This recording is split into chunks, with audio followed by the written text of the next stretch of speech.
প্ৰিয়সকল, এদিন এজন ল'ৰাই নিজৰ ঘৰলৈ এখন বাইবেল লগত নিলে। পুতেকে বাইবেলখন ঘৰলৈ আনোতে বাপেকে সুধিলে, এই বাইবেলখন ঘৰলৈ কিয় লৈ আহিছা? জোৰকৈ চিঞৰি কওঁতে সেই ল'ৰাজনে ক'লে, এইখন বাইবেল?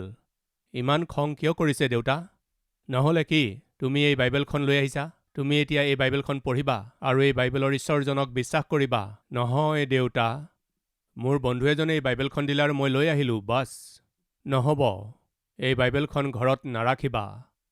দেউতা, ভয় নকৰিব, এই বাইবেলখন পঢ়িম আৰু এই বাইবেলৰ ঈশ্বৰজনত বিশ্বাস কৰিম বুলি আপুনি ভয় নকৰিব। মই ভয় কৰা নাই বোপা, তুমি এতিয়াই সাব্যস্ত কৰিব লাগিব মই এই বাইবেলখন নপঢ়িম, ইয়ালৈ মই মন নিদিওঁ। ঠিক আছে, আপোনাৰ আগত শপত খাম।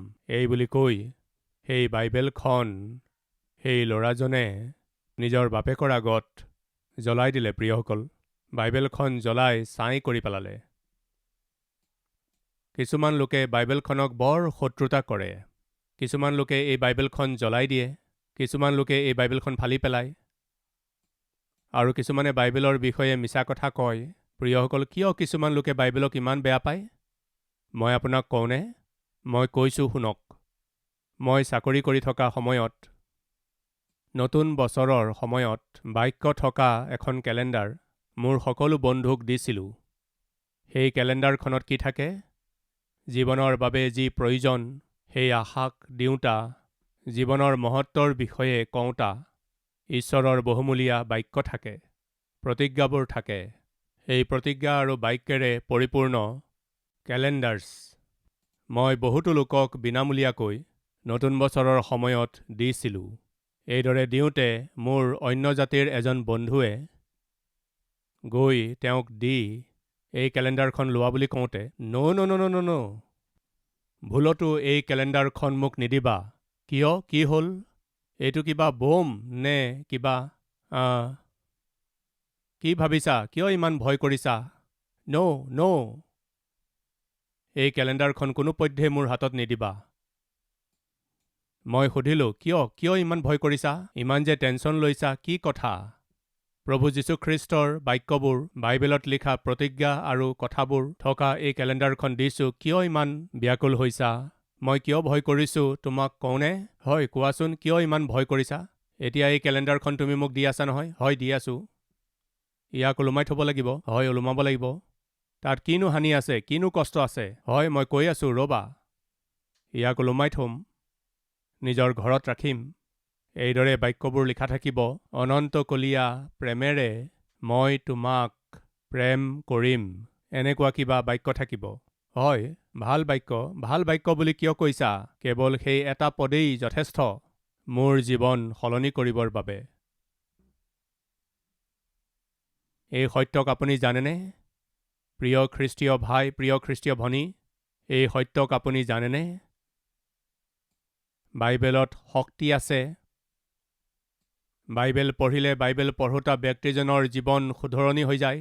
বাইবেল পঢ়া ব্যক্তিজনক বাইবেলৰ বাক্যই পাপৰ বিষয়ে দোষী কৰি তোলে। যিকোনো ধৰণৰ ব্যক্তিক এই বাইবেলে নিজৰ নিয়ন্ত্ৰণলৈ লৈ যায়। ইমানেই শক্তি এই বাইবেলত আছে। বাইবেলত বিশ্বাস কৰা লোক হিচাপে আপুনি জানেনে? হয়তো আপুনি এই কথা নাজানে, কিন্তু বহুতো অখ্ৰীষ্টীয় লোকে এই কথা জানে। এইখন শক্তিপূৰ্ণ গ্ৰন্থ। ই জীৱনক প্ৰভাৱিত কৰি তোলে। এইখন যোনেই পঢ়িব, তেওঁ পঢ়া সেই বাক্যবোৰত যেতিয়া বিশ্বাস কৰে, তেওঁৰ জীৱন সদাকালৰ বাবে সলনি হৈ যাব। এই কথা আপুনি বিশ্বাস নকৰে, কিন্তু যিয়ে জ্বলায় তেওঁলোকে বিশ্বাস কৰে। সেইকাৰণেহে জ্বলাই আছে। কিছুমান দেশত বাইবেলখন ৰখাৰেই অনুমতি নাই। সেই দেশবোৰত কিয় মানা আছে? যোনেই সেই দেশবোৰলৈ যায় তেওঁলোকক 3টা প্ৰশ্ন কৰে। জানেনে সেই প্ৰশ্নবোৰ কি? সেই দেশবোৰত প্ৰৱেশ কৰিলেই, হেল্ল', তোমাৰ সৈতে গানছ আছে নেকি? নাই। ড্ৰাগছ আছে নেকি? নাই। বাইবেল আছে নেকি? এয়া কি? Guns, drugs and Bibles. কি কাৰণে? গানছ যিমান শক্তিশালী, ড্ৰাগছে ডেকা ল'ৰা ছোৱালীৰ জীৱনক যেনেকৈ প্ৰভাৱিত কৰে, বাইবেলতো দেশখনক প্ৰভাৱিত কৰিব পৰাকৈ শক্তি আছে। সেইকাৰণে তেওঁলোকে সোধে, বাইবেল আছে নেকি? যদিহে বাইবেল আছে, লগত নিব নিদিয়ে। কিয়? কি কাৰণে? কি কাৰণে মই কওঁনে? এই পৃথিৱীত সৰ্বপ্ৰথমে প্ৰিণ্টিং প্ৰেছৰ যেতিয়া আৱিষ্কাৰ হ'ল, সেই প্ৰিণ্টিং প্ৰেছটোৰ নাম হৈছে জন গুটেনবাৰ্গ। যেতিয়া প্ৰিণ্টিং প্ৰেছৰ নিৰ্মাণ কৰা হ'ল, গোটেই জগতৰ বাবে আৱশ্যকীয় এখন অদ্ভুত গ্ৰন্থ, গোটেই জগতৰ মানৱ জাতিৰ কাৰণে আৱশ্যকীয় পুস্তক, সিদ্ধতাৰে চলিবলৈ সহায় কৰোতা এখন গ্ৰন্থ, এই জগতৰ যাত্ৰা সমাপ্ত কৰাৰ পাছত স্বৰ্গলৈ লৈ যাব পৰা গ্ৰন্থ কোনখন হয়? এই প্ৰশ্ন যেতিয়া তেওঁৰ মনত উদয় হ'ল, এই প্ৰশ্নৰ উত্তৰত তেওঁ পোৱা একমাত্ৰ উত্তৰটো হৈছে পবিত্ৰ গ্ৰন্থ বাইবেল। প্ৰিয়সকল, আপোনালোকে জানেনে, গোটেই পৃথিৱীতে সৰ্বপ্ৰথমে প্ৰিণ্ট কৰা হোৱা গ্ৰন্থ দ্য বাইবেল। ইমান কিয়? ভাৰতবৰ্ষত সৰ্বপ্ৰথমে প্ৰিণ্ট কৰা হোৱা গ্ৰন্থ কোনখন হয় জানেনে? The Bible. গোটেই বিশ্বতেই সকলোতকৈ অধিক প্ৰিণ্ট কৰা হোৱা গ্ৰন্থ কোনখন হয় জানেনে? The Bible. পৃথিৱীৰ আটাইতকৈ অধিক ভাষাবোৰত, হাজাৰ হাজাৰ ভাষাত অনুবাদ কৰা হোৱা গ্ৰন্থ কোনখন হয় জানেনে? The Bible. গোটেই পৃথিৱীতে সকলোতকৈ অধিক পঢ়া হোৱা গ্ৰন্থ কোনখন হয় জানেনে? The Bible. গোটেই বিশ্বতে সকলোতকৈ অধিক জ্বলোৱা হোৱা গ্ৰন্থ কোনখন হয় জানেনে? The Bible. বাইবেলখন কিয় জ্বলাই আছে জানেনে? তাত সত্য আছে সেইকাৰণে। তাত সত্যতা আছে কাৰণে। বাইবেলৰ ঈশ্বৰজন সত্য সেইকাৰণে। সত্যক প্ৰকাশিত হ'বলৈ দিব নালাগে এই বুলি ভাবি বাইবেলখন জ্বলাবলৈ চেষ্টা কৰি আছে। অনুগ্ৰহ কৰি এটা কথা মোক ক'বলৈ দিয়ক। প্ৰিয়সকল, এজন ব্যক্তিয়ে গোলাপ ফুল বৰ বেয়া পাইছিল। তেওঁ ফুল বোলা বস্তুৱেই বেয়া পাইছিল, কাৰণ সেইবোৰ বৰ সুন্দৰ। সেই সুন্দৰ ফুলবোৰ দেখি নাজানো কিয় তেওঁ ঘৃণা কৰি যেতিয়াই তেওঁ গোলাপ ফুলবোৰ দেখে, সেইবোৰ কি কৰিছিল জানেনে? সেইবোৰ নিজৰ হাতত লৈ মোহাৰি পেলাইছিল। মোহাৰি পেলাই নিজৰ ক্ৰোধ সেই ফুলবোৰৰ ওপৰত দেখুৱাই মাটিত পেলাই দিছিল। তেওঁ সেই গোলাপ ফুলবোৰক যিমানেই শত্ৰুতা নকৰক কিয়, তেওঁৰ সেই শত্ৰুতাৰ কাৰণে তেওঁ যিমানেই গোলাপ ফুলবোৰ মোহাৰি নেপেলাওক কিয়, মোহাৰি পেলাই সেইবোৰ যিমানেই মাটিত নেপেলাওক, সেই গোলাপ ফুলটোৱে কি কয় জানেনে? তুমি মোক মোহাৰি পেলালেও, মোক যিমানেই শত্ৰুতা কৰিলেও, তুমি মোৰ সুগন্ধ তোমাৰ হাতৰ পৰা কোনোপধ্যেই গুচাব নোৱাৰিবা। এই কথা মনত ৰাখিবা। গোলাপ ফুলে কি কৰে জানেনে? মোহাৰি পেলোৱা সেই ব্যক্তিজনৰ হাতত নিজৰ সুগন্ধ লগাই সেই ব্যক্তিজনৰ হাতৰ দ্বাৰা মোহাৰি পেলোৱা হয়, দলিয়াই পেলোৱা হয়। খ্ৰীষ্টৰ প্ৰতি শত্ৰুতা দেখুওৱা লোকে নিশ্চয় কোনোবা নহয় কোনোবা দিনা খ্ৰীষ্টৰ প্ৰেমৰ অধীন হ'ব। এয়া এক ঐতিহাসিক সত্য। প্ৰিয় সেই ডেকা ল'ৰাজনে, দেউতা আপুনি ভয় নকৰিব, আপোনাৰ আগতেই বাইবেলখন জ্বলাই দিম বুলি ক'লে আৰু জ্বলাই দিলে। এইদৰে জ্বলাই দিয়াৰ পাছত তেওঁৰ দেউতাকৰ খং ঠাণ্ডা হ'ল। ভাল কৰিলা বোপা, জ্বলাই দিলা। বাইবেলখন তুমি জ্বলাই দিলা। প্ৰিয়সকল, এদিন সেই ল'ৰাজনে নিজৰ ঘৰত শুই থাকোঁতে এটা সপোন দেখিলে, যেন তেওঁ মৃত্যুৰ একেবাৰে ওচৰ পালে, যেন তেওঁ এতিয়া মৰিবৰ হ'ল। মৰাৰ পাছত তেওঁৰ জীৱন ধ্বংস হৈ যাব, তেওঁ নৰকলৈ গৈ আছে, তেনেকুৱা সপোন তেওঁ দেখিলে। সেই সপোনত তেওঁ দেখিলে যে তেওঁ মৰি নৰকলৈ গৈ আছে। সেই সপোনটো দেখি থাকোঁতে তেওঁ চিঞৰি আছিল, মোক বচাওঁতা কোনো নাই নেকি? এই নৰকৰ পৰা, এই নৰকৰ জুইৰ পৰা ৰক্ষা কৰোতা কোনো নাই নেকি বাৰু? কোনো নাই নেকি? কোনো নাই নেকি বাৰু? এনেকুৱা চিঞৰ তেওঁৰ হৃদয়ৰ পৰা যেতিয়া ওলাল, তেওঁৰ চকুৰ আগত এজন ব্যক্তি দেখা গ'ল। তেওঁ ক্ৰুচত ওলমি আছিল। হয়, মই আছোঁ। তোমাক ৰক্ষা কৰিব পৰা ঈশ্বৰ মই আছোঁ। তোমাক নিজ প্ৰাণতকৈও অধিক প্ৰেম কৰোতা ময়েই।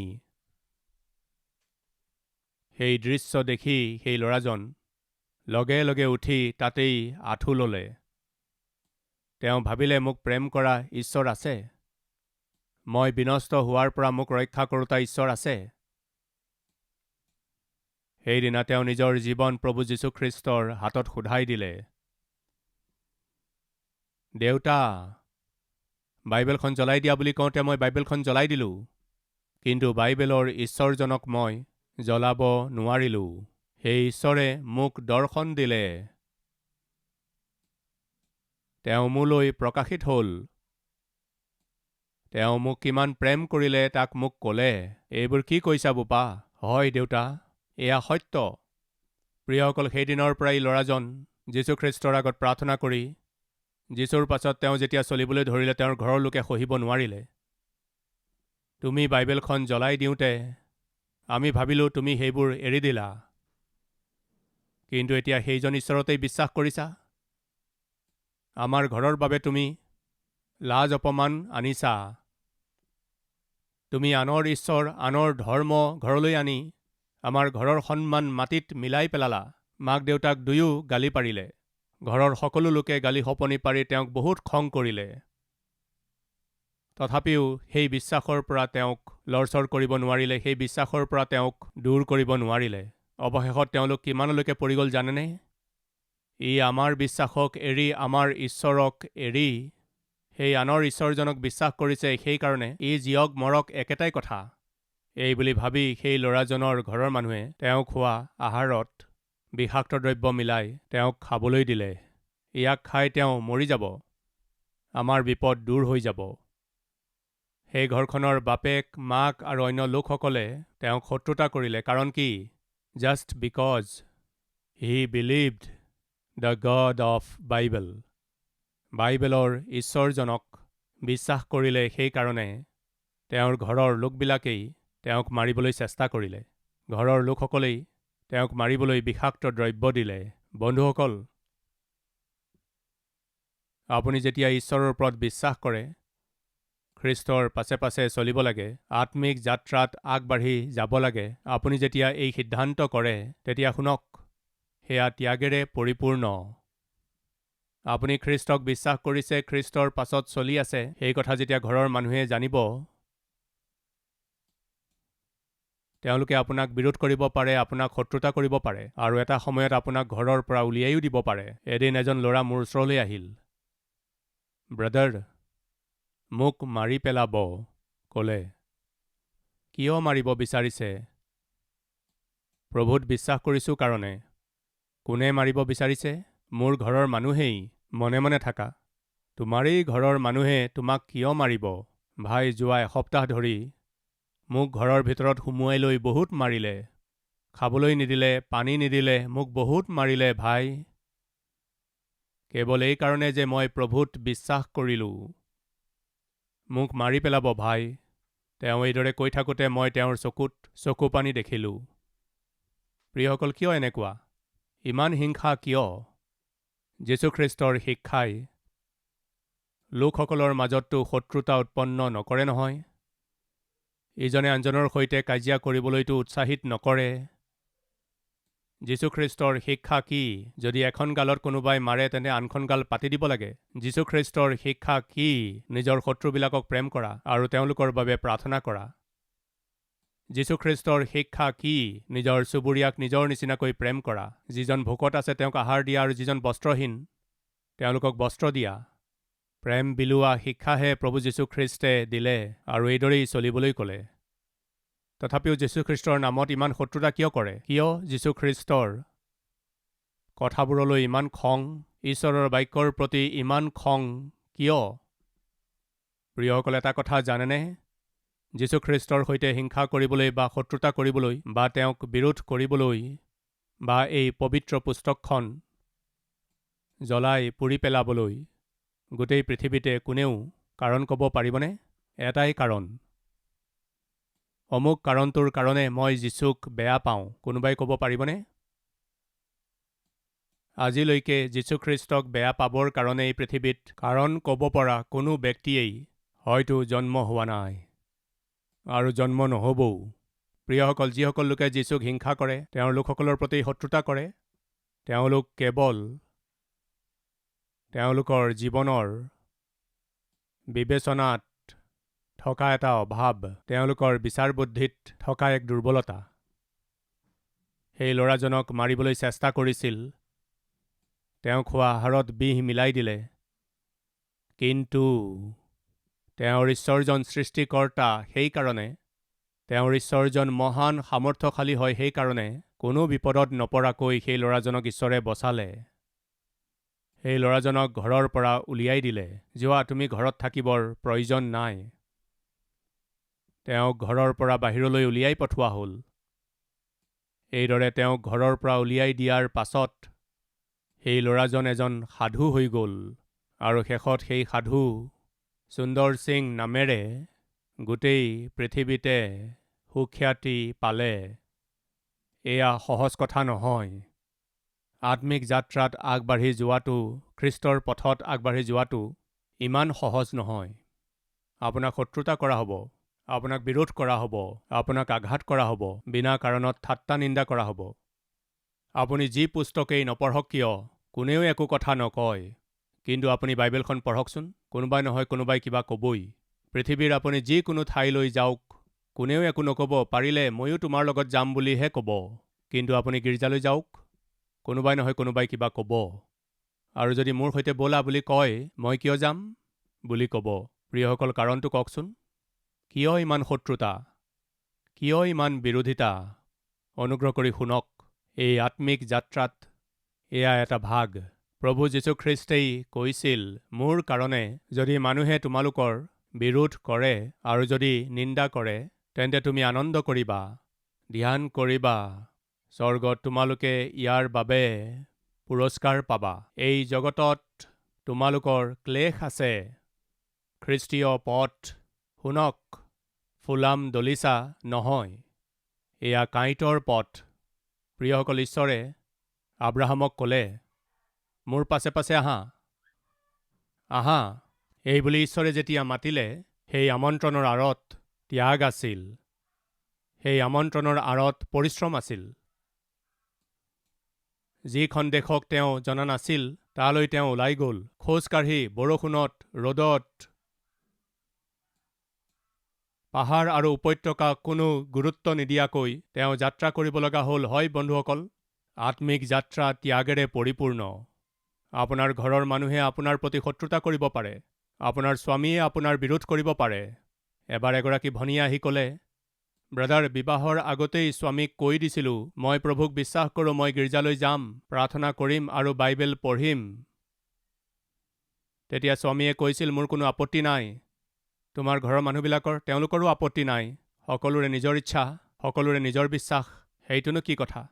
এই বুলি কোৱাত মই তেওঁৰ সৈতে বিবাহত বহিলোঁ। তেন্তে এতিয়া কি হ'ল? বিবাহ হৈ যোৱাৰ পাছত, গৃহস্থালী আৰম্ভ কৰাৰ পাছত, কেইটামান মাহ যোৱাৰ পাছত মোৰ স্বামীয়ে কৈছে, গীৰ্জালৈ যাবৰ প্ৰয়োজন নাই। কিয়? মোৰ মায়ে ভাল নাপায়। কিনো ভুল কথা? গীৰ্জালৈ যোৱাটোনো কিনো ভুল কথা? প্ৰশ্ন নকৰিবা। ঠিক আছে বুলি ভাবি ঘৰতেই বহি আঁঠুলৈ প্ৰাৰ্থনা কৰোঁতে প্ৰাৰ্থনা কৰিবৰ প্ৰয়োজন নাই। কিয়? মোৰ মায়ে ভাল নাপায়। প্ৰাৰ্থনা কৰাটোনো কি ভুল কথা? প্ৰশ্ন নকৰিবা। ঠিক আছে বুলি বাইবেল পঢ়োঁতে বাইবেল পঢ়িবৰ প্ৰয়োজন নাই। ইয়াত কিনো বেয়া কথা আছে? প্ৰশ্ন নকৰিবা। এয়া কি? মইতো আগতেই কৈছিলোঁ, বিবাহৰ পূৰ্বেই মই কৈছিলোঁ, মই প্ৰভুক বিশ্বাস কৰোঁ, বাইবেল পঢ়িম, প্ৰাৰ্থনা কৰিম আৰু গীৰ্জালৈ যাম। আগতেইতো কৈছিলোঁ। কৈছিলা। তেতিয়া আপুনি অ'কে বুলি কৈছিলে। অঁ, অ'কে বুলি কৈছিলোঁ। এতিয়া ন' বুলি কৈছোঁ। এতিয়া মই তোমাৰ স্বামী। এতিয়া এই ঘৰত মই যি ক'ম সেইটোৱে হ'ব। চকুলো টুকি কান্দিবলৈ ধৰিলে। প্ৰিয় ভাই ভনীসকল, এগৰাকী বিশ্বাসীয়ে বিশ্বাসীৰ সৈতেহে বিবাহত বহিব লাগে। অবিশ্বাসীৰ সৈতে বিবাহত বহিলে বহুতো বাধা বিঘিনি, বহুতো বিৰোধিতা হ'ব। হয়তো এতিয়াও এনেকুৱা বিৰোধৰ মাজেৰে, বাধাৰ মাজেৰে আপুনি গৈ আছে চাগৈ। শুনক, বিশ্বাসৰ যাত্ৰা ত্যাগেৰে পৰিপূৰ্ণ, পৰিশ্ৰমেৰে পৰিপূৰ্ণ, বিশ্বাসেৰে পৰিপূৰ্ণ। আব্ৰাহামক ঈশ্বৰে ক'লে, মই যি দেশলৈ নিম বুলি কৈছোঁ তালৈ যোৱা। কোনখন দেশ প্ৰভু? পিছত ক'ম। কিমান দূৰ প্ৰভু? পিছত ক'ম। কিমান সময় লাগিব প্ৰভু? পিছত কম। মই যি দেশলৈ নিম বুলি কৈছোঁ তালৈ তুমি ওলাই যোৱা। আমাৰ বহুতৰে আশা কি জানেনে? ঈশ্বৰে আমাক সকলোবোৰ একেবাৰতে কৈ দিব লাগে। কাৰ সৈতে আমাৰ বিবাহ হ'ব, তেওঁৰ গাৰ বৰণ কেনেকুৱা হ'ব, তেওঁ কিমানলৈকে পঢ়া শুনা কৰা হ'ব, বিবাহৰ পাছত ল'ৰা নে ছোৱালী জন্ম হ'ব, এইবোৰ সকলো জানিলে কিমান যে ভাল হ'ব। আগতেই সকলো জানিব লাগে, সম্ভৱনে বাৰু? আমাৰ এটা নাম আছে, সেই নাম কি জানেনে? হেল্ল', কি নাম বাৰু? বিশ্বাসী। কি নাম? বিশ্বাসী। আপোনাৰ কোনো বন্ধু যদি ভাল বিশ্বাসী, তেতিয়া আপুনি কয় এইজন ভাল বিশ্বাসী, এ গুড বিলিভাৰ। তেওঁ বৰ ভাল বিলিভাৰ, তেওঁ বৰ ভাল বিশ্বাসী। আপোনাৰ মোৰ নাম কি জানেনে? বিশ্বাসী।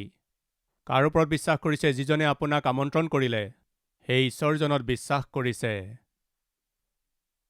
আপুনি হয়তো চকুৰে দেখা পোৱা নাই, কিন্তু বাক্যৰ দ্বাৰা আপোনাৰ সৈতে কথা হৈ থকা ঈশ্বৰজনত বিশ্বাস কৰিছে। সেই ঈশ্বৰৰ নিয়ম কি জানেনে? আপোনাৰ আত্মিক যাত্ৰাত প্ৰতিদিনৰ নিৰ্দেশনা সেই ঈশ্বৰে দিব। একেবাৰতেই গোটেই নক্সাখন আপোনাৰ সন্মুখত ৰাখি এতিয়া যোৱা বুলি নক'ব। এয়া বিশ্বাসৰ যাত্ৰা, সেইকাৰণে ঈশ্বৰে আপোনাক এখোজ এখোজ গৈ থাকিব। সেইকাৰণে আপুনি কি কৰিব লাগে জানেনে? প্ৰতিদিনে তেওঁৰ উপস্থিতিত আঁঠু ল'ব লাগে। প্ৰতিদিনে তেওঁৰ আঁচনি কি, তেওঁৰ ইচ্ছা কি, তাক জানিবলৈ চেষ্টা কৰিব লাগে। প্ৰতিদিনে আপোনাক নেতৃত্ব দিয়া ঈশ্বৰজনক লগ কৰিব লাগে। আমাৰ মাজৰ বহুতেই ভ্ৰান্ত হোৱাৰ কাৰণ কি জানেনে? বিভিন্ন বিষয়ত আমাৰ বন্ধুসকলে, আহা মোৰ লগত, মই ঘৰলৈ তোমাক লৈ যাম, যদি এই বুলি কয়, তেন্তে কেনেকৈ? মই আগে আগে যাম, তুমি মোৰ পাছে পাছে আহি থাকা। আগৰ গাড়ীখনত আপোনাৰ বন্ধুজন গৈ আছে আৰু পিছৰ গাড়ীখনত আপুনি বৰ সাৱধানতাৰে এজনৰ পাছত আনজন গৈ আছে, আগৰজনৰ পাছত গৈ আছে। কিন্তু এখন ঠাইত ট্ৰেফিক বহুত আছিল, তাৰ মাজতে আগবাঢ়ি যোৱা আপোনাৰ বন্ধু আৰু পিছে পিছে যোৱা আপোনাৰ মাজত আন এখন গাড়ী আহি গ'ল। এতিয়া টেনচন হৈ গ'ল। এখন গাড়ী আহিল আৰু তাৰ পাছত আন এখন গাড়ী আহিল আৰু তৃতীয়খন গাড়ী আহিল, আপোনাৰ বন্ধুক দেখা পোৱা নাই। টেনচন বাঢ়ি গ'ল। শুনক প্ৰিয় ভাই ভনীসকল, এই জগতৰ আত্মিক যাত্ৰাত আপুনি লক্ষ্যত উপনীত হ'বলৈ হ'লে আপোনাক নেতৃত্ব দিয়া ঈশ্বৰজন আৰু আপোনাৰ মাজত আন কাৰোবাক আহিবলৈ দিব নালাগে। আপোনাক নেতৃত্ব দিয়া ঈশ্বৰ আৰু আপোনাৰ মাজত জগত বা জগতৰ বন্ধুত্ব বা জগতৰ যিকোনো অভিলাষা মাজত সোমাবলৈ দিবলৈ অনুমতি নাই। যদি সোমায়, আপুনি হেৰাই যাব। যদি সোমায়, ঈশ্বৰৰ পৰা দূৰ হৈ যাব। আজি কিছুমানে ঈশ্বৰৰ পৰা দূৰ হৈ চলি আছে। কাৰণ কি জানেনে? কোনোবা আপোনাৰ আৰু ঈশ্বৰৰ মাজত আহি গ'ল। এজন পাপী ব্যক্তি, এজন পাপী স্ত্ৰী, এটা পাপৰ কৰ্ম, এটা পাপময় জীৱনৰ নিয়ম আপোনাৰ আৰু আপোনাৰ ঈশ্বৰৰ মাজত আহি গ'ল। সেইকাৰণে আজি পথভ্ৰষ্ট হৈ কি কৰিব লাগে নাজানি আপুনি ৰৈ গ'ল। আপোনাৰ জীৱন ৰৈ গ'ল, অকণো আগ নাবাঢ়ি ৰৈ গ'ল। আগুৱাই যাবলৈ নাজানে, পিছলৈ যাবলৈ নাজানে, সোঁৱে যাবনে বাওঁৱে যাব নাজানে, বুজি পাব নোৱাৰাকৈ কনফিউজনত আজি আপুনি এখন স্থানত ৰৈ গ'ল। কাৰণ জানেনে? আপোনাক নেতৃত্ব দিয়া ঈশ্বৰজনৰ সহভাগিতা আপুনি হেৰুৱালে। ঈশ্বৰৰ পাছত চলিবলৈ এৰি দিলে। আব্ৰাহাম, মোৰ পাছে পাছে আহা, মই কোৱা দেশখনৰ ফালে ওলাই যোৱা। কলৈ লৈ যাব? এটা এটা খোজ দেখুৱাই মই লৈ যাম। প্ৰিয়সকল, আব্ৰাহামে বিশ্বাসেৰে সৈতে যাত্ৰা আৰম্ভ কৰিলে। পৰিশ্ৰমেৰে ভৰা যাত্ৰা আৰম্ভ কৰিলে। ত্যাগেৰে পৰিপূৰ্ণ যাত্ৰাটো আৰম্ভ কৰিলে। ঈশ্বৰৰ পাছে পাছে চলিল, ঈশ্বৰৰ ইচ্ছা পূৰ্ণ কৰিলে আৰু বিশ্বাসীসকলৰ পিতৃ হিচাপে সকলো আত্মিক লোকৰ বাবে, বিশ্বাসীসকলৰ বাবে আদি পিতৃ হৈ গ'ল। ঈশ্বৰে যি ক'লে সেই কথা সাব্যস্ত কৰিলে। কি কথা? সকলো জাতিৰ লোকে তোমাৰ দ্বাৰা আশীৰ্বাদ পাব। তোমাৰ দ্বাৰাই এটা মহাজাতি উৎপন্ন হ'ব। আপোনালোকে জানেনে বাৰু? আমি সকলোৱেই আব্ৰাহামৰ সন্তান। খ্ৰীষ্টক গ্ৰহণ কৰা প্ৰতিজনেই আব্ৰাহামৰ সন্তান। ঈশ্বৰে নিজৰ প্ৰতিজ্ঞা অদ্ভুত ৰূপে সিদ্ধ কৰিলে। কাৰণ হৈছে আব্ৰাহামে নিজৰ যাত্ৰা পৰিশ্ৰমেৰে সৈতে, বিশ্বাসেৰে সৈতে, ত্যাগেৰে সৈতে আগবঢ়াই নিলে আৰু সম্পূৰ্ণ কৰিলে। এনে অনুগ্ৰহ ঈশ্বৰে আমাক সকলোকে কৰক। সকলোৱে একেলগে প্ৰাৰ্থনা কৰিম। মূৰ দোৱাব।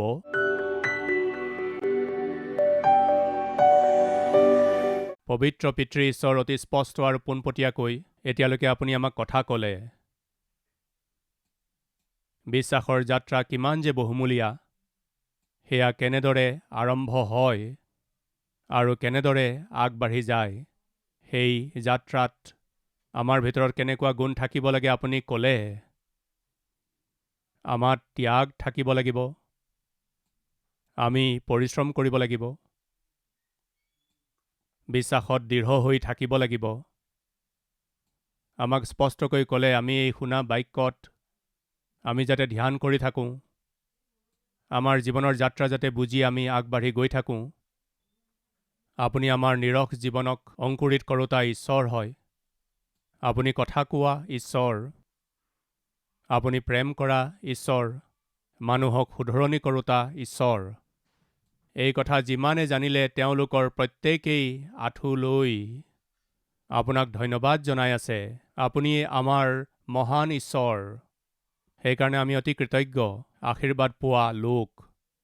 সেইকাৰণে আমি আপোনাৰ মহিমা কৰি আছোঁ। পিতৃ, প্ৰত্যেককে কৃপা কৰক। আপোনাৰ তেজেৰে ধুই আমাক শুচি কৰক। আপোনাৰ সাক্ষ্য হৈ চলিব পাৰিবলৈ সহায় কৰক। যীশুখ্ৰীষ্টৰ নামেৰে মাগিছোঁ পিতৃ, আমেন।